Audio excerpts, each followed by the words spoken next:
Bonjour. Alors le sujet de notre modeste intervention est aujourd'hui la liberté des mœurs. Pourquoi la Torah s'y oppose? Alors, lorsqu'on m'a demandé de dire quelques mots à ce sujet, en ce jour du 14 juillet, où l'on fête la liberté, égalité et fraternité, alors je me suis dit, en fait, il n'y a pas tellement à dire sur ce si grand sujet. Pourquoi? Parce qu'apparemment, la réponse est toute simple. La question est, pourquoi la Torah s'oppose à la liberté? Pourquoi la Torah s'oppose, entre guillemets, il faut bien dire, pourquoi la Torah s'oppose au fait que l'on puisse donner libre cours à ses passions? Pourquoi la Torah est apparemment, je dis bien apparemment, est toujours là pour nous stopper, pour nous dire oui, non, oui, non. Pourquoi la Torah ne nous laisse pas cette liberté d'agir comme bon nous semble? Et ceci dans n'importe quel domaine, que ce soit dans le domaine de la parole, dans le domaine de la vue, de l'écoute, de la consommation d'aliments, dans le domaine du travail.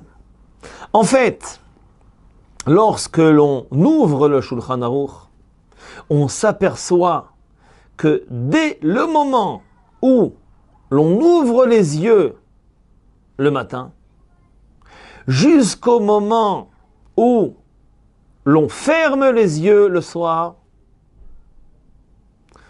on est guidé et on est soumis à la volonté du maître du monde. On pourrait donc se dire, on n'est pas libre. Et donc pourquoi? Et d'ailleurs, on le dit bien le soir de Pessah, Avadim ayinu le paro b'Mitzrayim, nous étions soumis à la volonté de Paro en Égypte. Mais attention, on est sorti d'Égypte, c'est vrai, on fête Pessah, c'est vrai. Mais aujourd'hui, on est quand même des serviteurs, mais cette fois-ci, les serviteurs d'Hachem, comme c'est rapporté dans les psukim de la Torah. Avadai hem. Le serviteur qui avait, le juif qui avait volé et qui n'avait pas de quoi rendre ce qu'il avait volé, devait se faire vendre par le tribunal, par le Beth Din. Et la Gemara nous dit, dans la parashat Mishpatim, c'est rapporté dans les premiers versets de la parasha, si le serviteur voulait rester chez son maître, alors on devait lui poinçonner l'oreille. Parce que il était déjà le serviteur d'Hachem. Et il est parti, il a choisi un autre maître. Alors on lui poinçonne l'oreille, et comme pour lui dire, tu as entendu sur le Har Sinaï que tu étais le serviteur du maître du monde, de Paro, pardon, et tu es devenu le serviteur d'Hachem. Pourquoi es-tu parti choisir un autre maître et travailler chez lui? Donc, on lui poinçonne l'oreille. On voit donc que non seulement la Torah freine, je dis bien entre guillemets, freine notre liberté, porte atteinte, entre guillemets, à notre liberté, mais plus que cela, nous sommes, le peuple juif est appelé Eved Hashem. Nous sommes les serviteurs du maître du monde. Et un serviteur, vous voulez une vraie définition de ce que c'est qu'un serviteur? Alors la voici. Lorsque les Béné Israël étaient en Égypte, plus de des dizaines d'années d'asservissement, de souffrance, et voilà qu'ils n'en pouvaient plus. Ils priaient, ils criaient, et voilà que Moshe Rabbeinu est envoyé chez Paro pour libérer ses frères. Moshe Rabbeinu arrive chez Paro, lui demande de libérer son peuple, mais Paro dit non, catégorique. Moshe quitte le palais, et Paro, au lieu de penser à une éventuelle libération, Paro décide de rajouter des corvées en plus, de rajouter du travail, de les asservir encore plus difficilement. Et là, Moshe Rabbeinu, comme on dit en français, il craque. Il n'en peut plus. Il va chez Hachem, il dit Hachem, je ne comprends plus. Non seulement tu m'as envoyé chez Paro et je ne voulais pas. Non seulement il ne les libère pas, mais à chaque fois que je vais lui demander de les libérer, Hera la Hamazé, il rajoute du travail, il les oppresse encore plus difficilement. Alors j'en peux plus, qu'est-ce que tu fais? C'était l'une des petites fautes de Moshe Rabbeinu. Le Midrash nous dit que c'était une petite faute de la part de Moshe. Mais bon, le Midrash nous dit que Moshe Rabbeinu a réparé cette faute. Alors on va laisser ça de côté pour l'instant. Mais il y a une question qui se pose sur Monsieur Paro. Paro, non seulement ne libérait pas les Béné Israël, mais il les oppressait encore plus. La question qui se pose, mais quelle était la profondeur de ses intentions à Paro? Pourquoi il rajoutait du travail? Ne le libère pas, mais pourquoi rajouter? Qu'est-ce que Paro cherchait? Pourquoi non seulement il ne les libère pas, mais il leur rajoute du travail à chaque fois que Moshe Rabbeinu ose venir lui demander de les libérer? La réponse est la suivante. Paro a des serviteurs. Écoutons bien. Paro a des serviteurs. Lorsqu'il voit que ses serviteurs pensent quitter le pays, lorsqu'il voit que le représentant Moshe Rabbeinu de ses serviteurs vient s'adresser à lui pour demander d'être libéré, Paro se dit la chose suivante. Tiens, un serviteur qui pense, seulement qui pense, partir, c'est pas un serviteur. C'est vrai qu'il travaille, c'est vrai que physiquement, les Béné Israël étaient enfermés en Égypte. Ils ne pouvaient pas sortir. Personne ne pouvait franchir les frontières égyptiennes.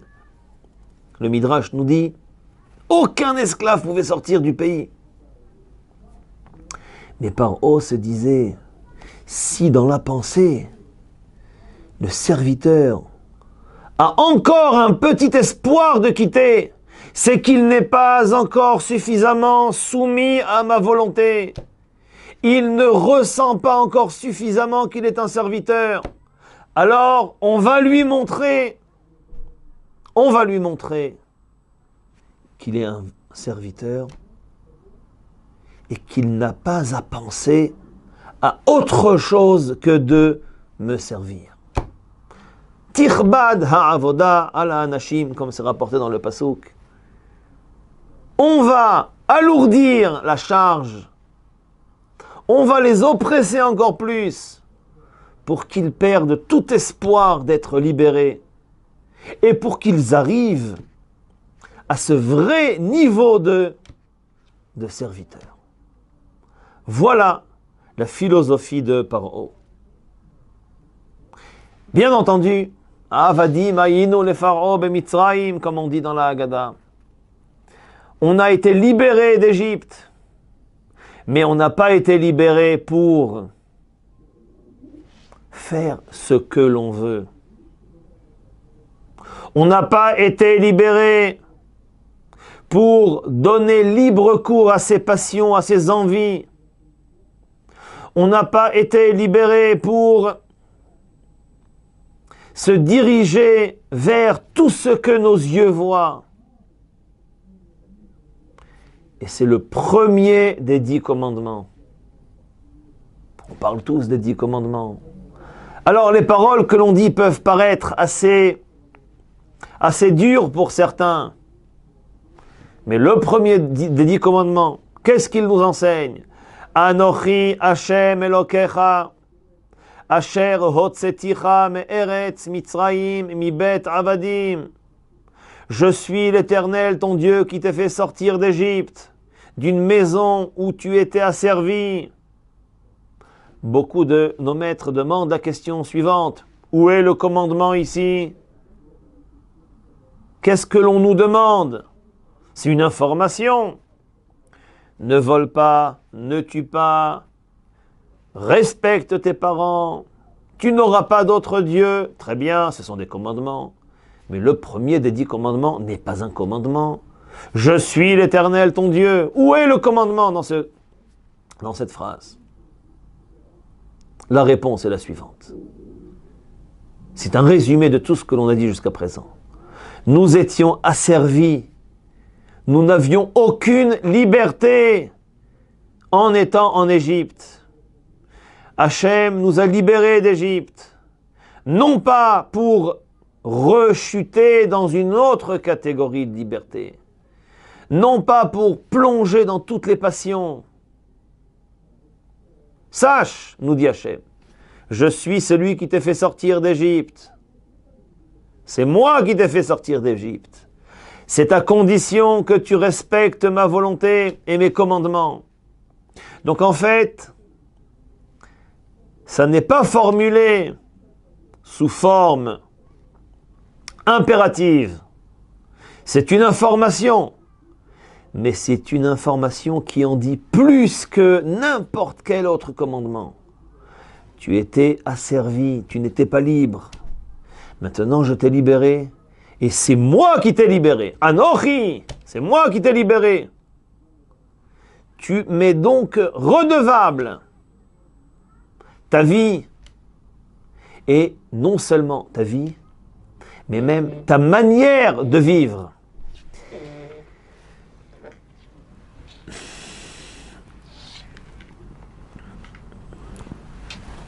On a demandé tout à l'heure la question. Pourquoi la Torah s'oppose tellement à la liberté des mœurs? Pourquoi la Torah s'oppose tellement aux passions interdites? La réponse est la suivante. Alors, la première partie de la réponse est la suivante. Tout simplement parce que c'est la volonté d'Hachem, c'est sa volonté de respecter ce qui est mentionné dans la Torah. Et c'est justement toutes ces passions-là, tous ces plaisirs qui existent dans le monde, ont justement été créés, ont justement été placés dans ce monde, justement pour pouvoir lutter contre l'envie de ceux ou de celles qui sont interdites. Donc en fait, la question ne commence même pas. Pourquoi la Torah s'oppose? La Torah ne s'oppose pas. La Torah justement a créé tous ces plaisirs interdits. Il y a des plaisirs permis également. La Gemara nous dit, tout ce que la Torah a interdit, la Torah l'a également permis. Il n'y a rien d'interdit. Tout ce qui est interdit, on peut le retrouver sous forme d'une action, d'une chose permise. La Gemara nous donne l'exemple du chazir, la viande de porc qui est interdite. La Gemara dit qu'il y a un poisson qui a exactement le même goût. Exactement le même goût. Donc en fait, la question n'a aucune fondation. Donc non seulement ce qui est interdit est également permis, mais on a dit que tout ce qui est interdit n'a été créé dans ce monde que dans le but de pouvoir lutter contre l'envie de transgresser. Donc la question ne commence même pas. Toutes les passions interdites, toutes les choses interdites qui existent autour de nous n'ont été mises et n'existent que pour pouvoir surmonter cette épreuve-là de l'envie et de ce que l'on appelle la liberté. Hachem a créé le monde le premier jour de la création.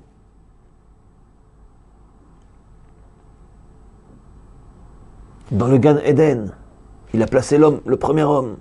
Gan Eden, le jardin des plaisirs.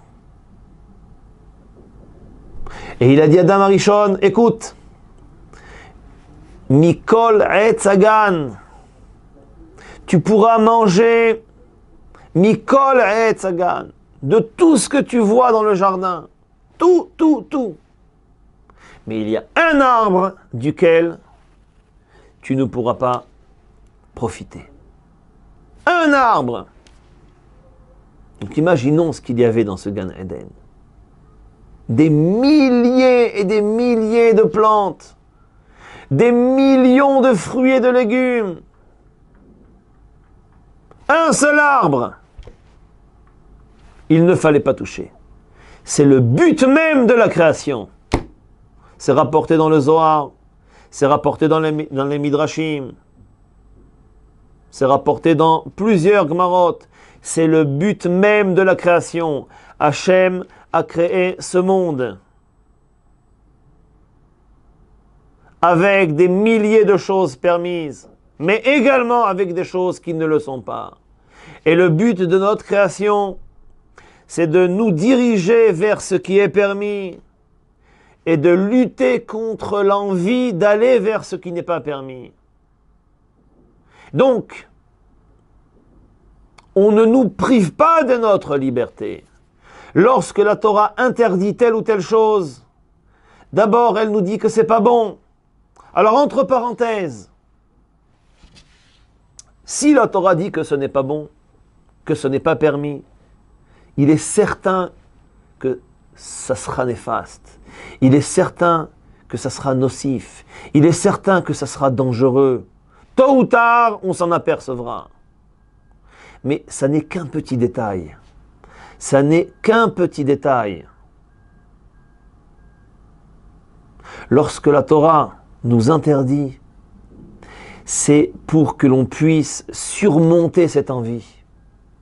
Et on voit ça le premier jour de la création, ça a été ancré dans la création même. Le but même de la création est d'avoir devant soi ce qui est permis et ce qui ne l'est pas. C'est rapporté dans le Zohar que Hachem a voulu, avant la création du monde, Hachem était seul. Rien n'existait. C'est rapporté dans le Zohar qu'il manquait quelque chose à Hachem, entre guillemets, parce qu'Hachem, il ne lui manque rien, mais il lui manquait quelque chose, entre guillemets. Qu'est-ce qui lui manquait? Il lui manquait cette possibilité de procurer à l'autre du bien. Personne n'était là pour pouvoir tirer profit de ce qu'Hachem pouvait procurer. Et si on peut s'exprimer ainsi, ça lui faisait mal.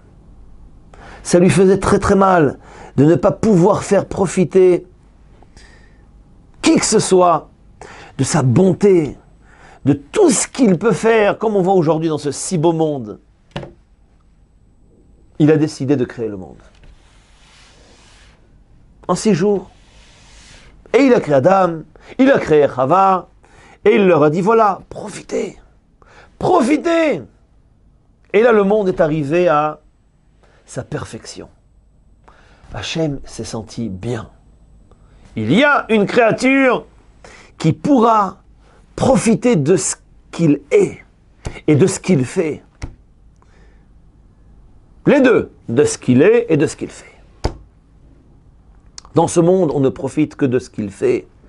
Le jour viendra, lorsque Mashiach viendra, on pourra non seulement tirer profit de ce qu'il fait, mais essentiellement, et c'est ça le monde futur, comme c'est rapporté dans beaucoup de livres de nos maîtres, on profitera de ce qu'il est, de lui-même.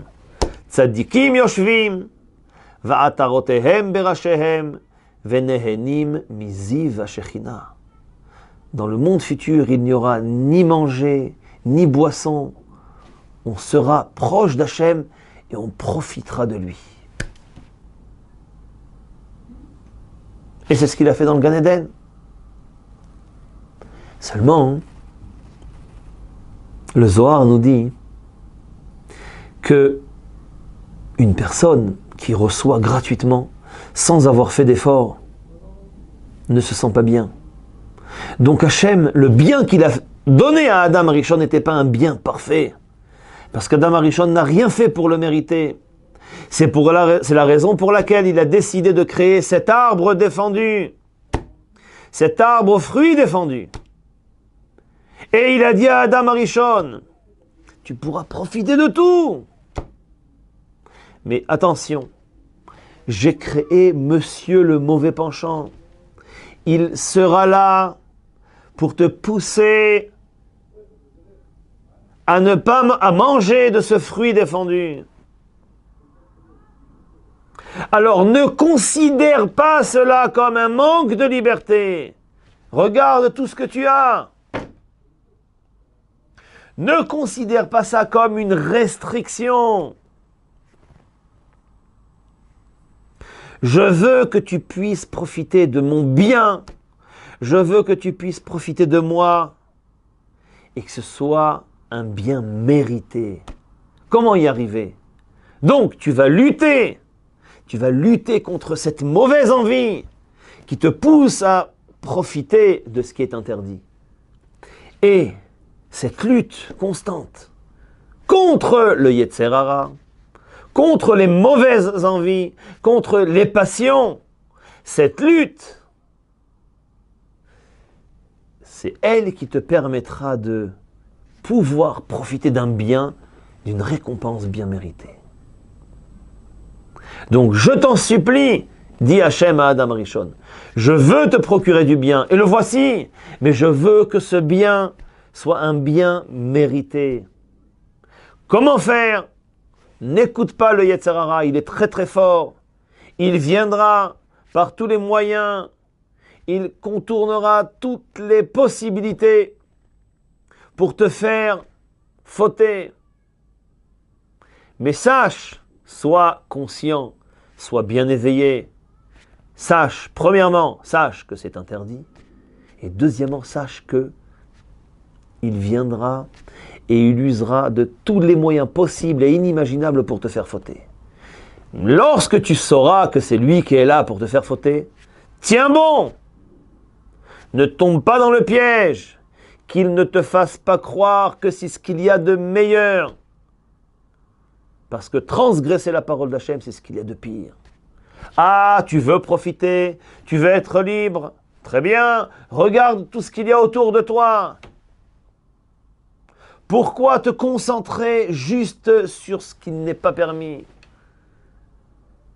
Pèse le pour et le contre, pèse le permis et l'interdit. L'interdit n'a été créé, l'interdit n'existe que pour que l'on puisse lutter contre ces mauvaises envies. Alors je t'en supplie, tiens bon, comme ça je pourrai avoir ce plaisir de faire du bien et un bien qui est vraiment mérité. Donc, lorsque l'on demande la question, pourquoi la Torah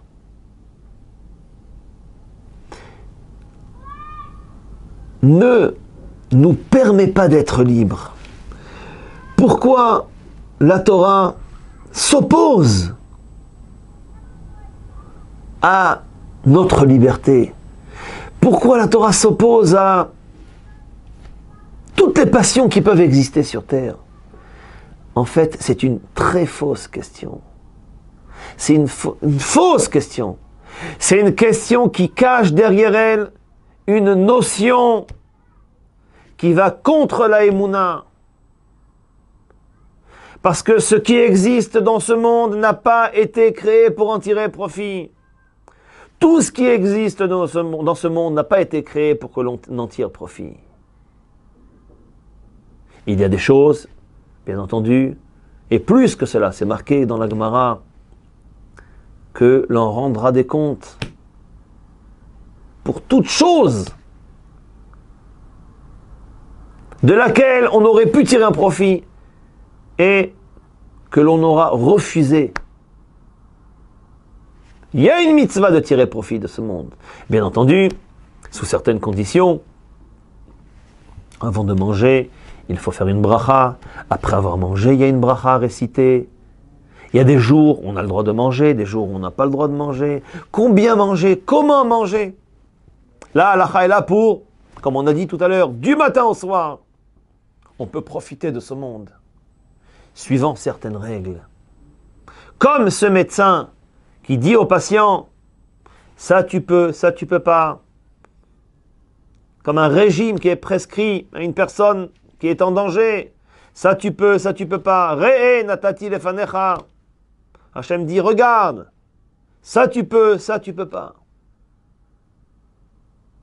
Ça tu peux, c'est tant mieux. Mais ça tu peux pas. Pourquoi?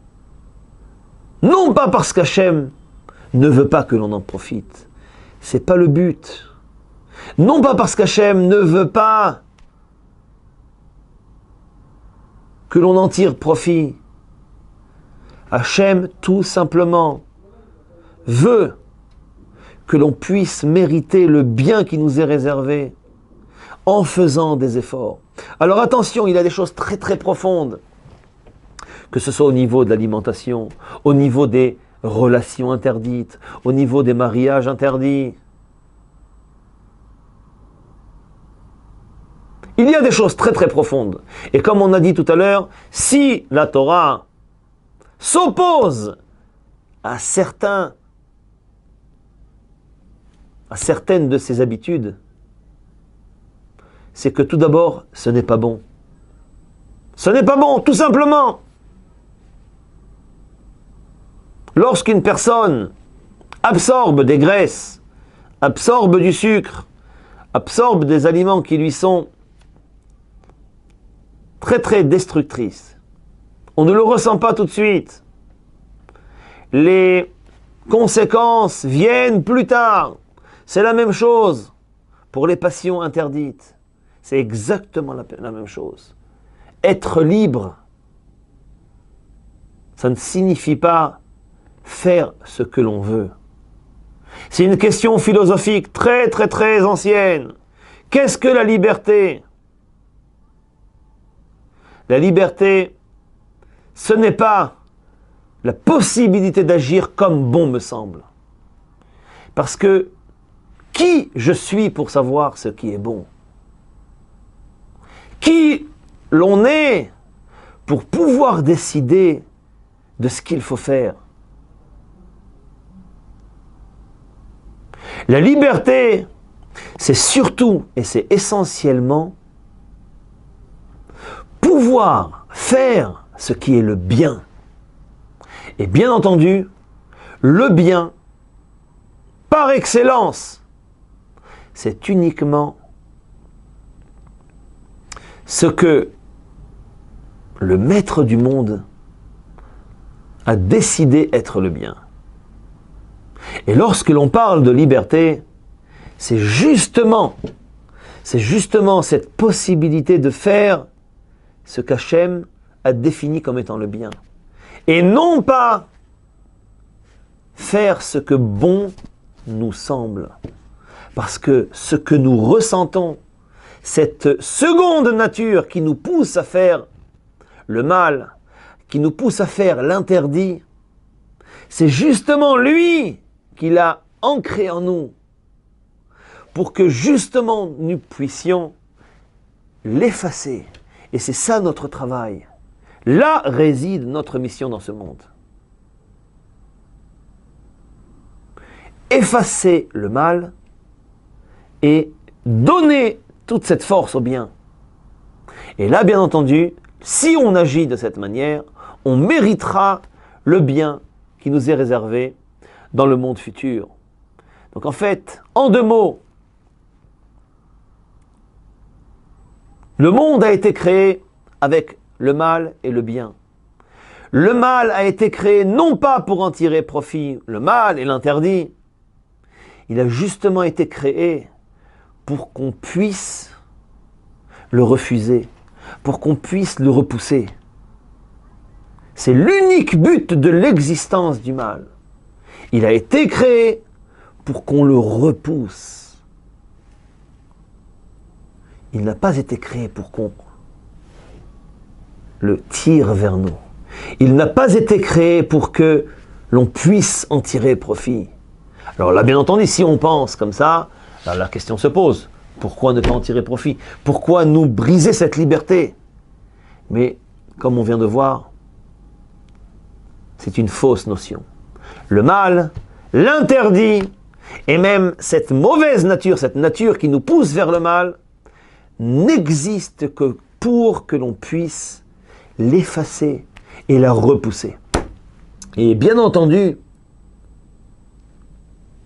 si l'on agit comme ça, on sera l'homme ou la femme ayant la plus grande liberté. Les Chachamim nous disent En lecha ben chorin ela mi she'osek batorah. L'homme le plus libre, c'est celui qui se soumet à la volonté de la Torah. Alors, je dois arrêter, l'heure est arrivée. Pour développer cette idée, il y a encore beaucoup à dire. Alors, je vous laisse sur le site de Torah Box. C'est en fait, Torah Box, c'est un développement, un très grand développement de cette liberté. Bonne journée, Hatzlacha, et une très très grande réussite à tous.